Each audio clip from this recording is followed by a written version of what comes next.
अब समंदर हो या पूर्वी बॉर्डर हो, भारत की वार से नहीं बच पाएगा चीन, क्योंकि भारत की 1000 मिसाइलों के सीधे निशाने पर होगा चीन। चीन के खिलाफ मोदी का सबसे बड़ा प्रहार।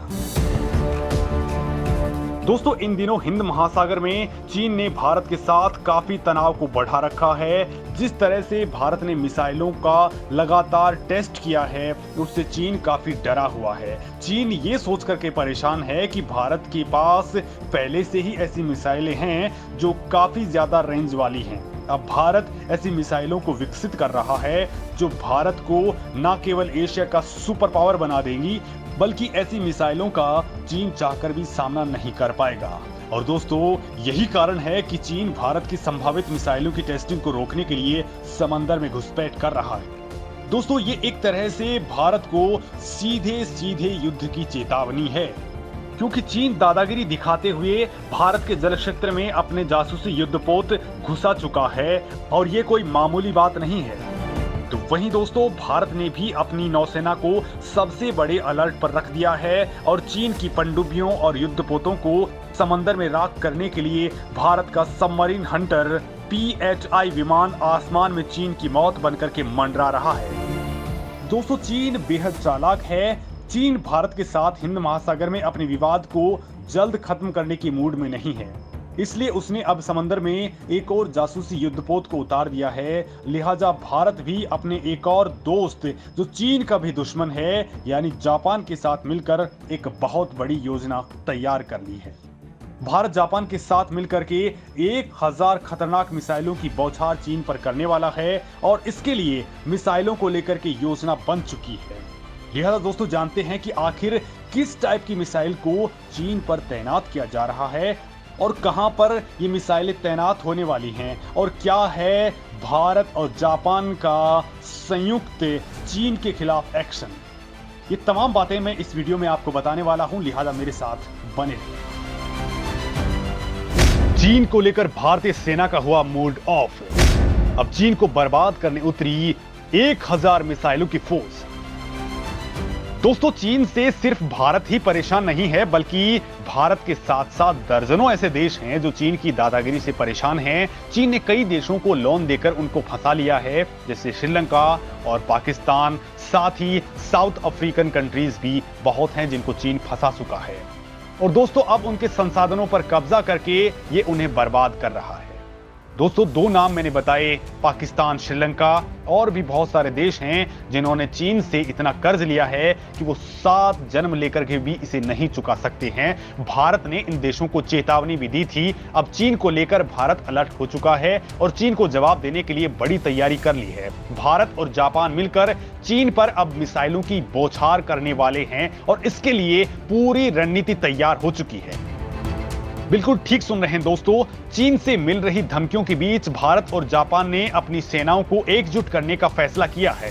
सिर्फ इतना ही नहीं, भारत ने चीन के खिलाफ जो हथियार बनाए हैं उनकी तकनीक शेयर करने पर भी समझौता कर लिया है। साथ ही भारत जापान में बहुत बड़ा इन्वेस्टमेंट करने जा रहा है। हालांकि दोस्तों, पहले मैं आपको इसके बारे में बता देता हूं कि भारत और जापान की सहमति के बाद जो एक्शन चीन पर लिए जा रहे हैं वो क्या कुछ हैं और इससे किस तरह से चीन परेशान हो उठा है।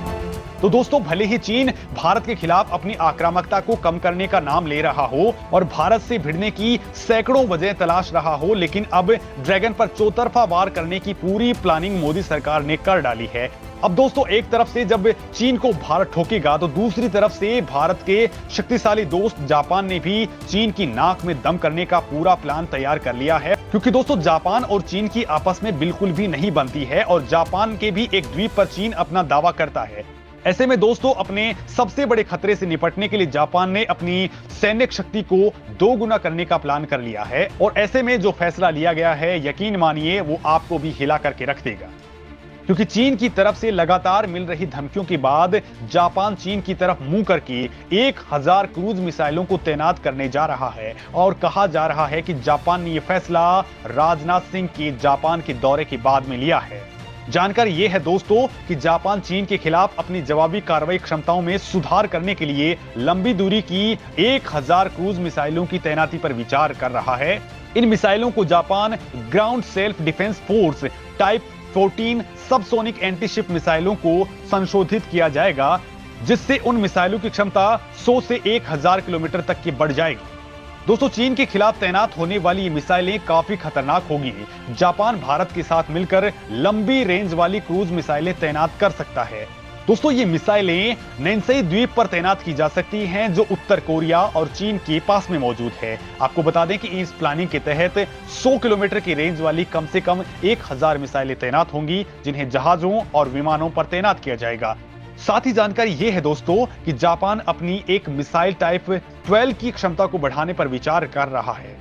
दोस्तों, ये मिसाइल पूरी तरह से जापान में ही तैयार हुई है। इस मिसाइल को जमीन से किसी भी वॉरशिप पर हमले के लिए तैनात किया जा सकता है। इसका प्रयोग इस समय जापान की ग्राउंड सेल्फ डिफेंस फोर्स कर रही है और ये 1000 किलोमीटर तक किसी भी टारगेट को नष्ट कर सकती है। अब दोस्तों, इसका upgraded version ground launch type 12 को योजना से 2 साल पहले यानी 2022 से तैनात कर दिया जाएगा। इसके अलावा जापान अपनी जमीनी क्षमताओं को भी अपग्रेड करेगा। सेकेंड वर्ल्ड वॉर के बाद से ही जापान शांतिवादी विदेश नीति का पालन करता है और अपनी सेना को सिर्फ आत्मरक्षा के लिए इस्तेमाल करता है। दोस्तों, आक्रामक क्षमताओं की कमी के बावजूद जापान की सेना एशिया की सबसे सक्षम सेनाओं में से एक मानी जाती है। लेकिन दोस्तों, चीन जैसे देश के साथ अगर पंगा हो तो गांधीवादी विचारधारा को त्याग देना ही उचित होता है।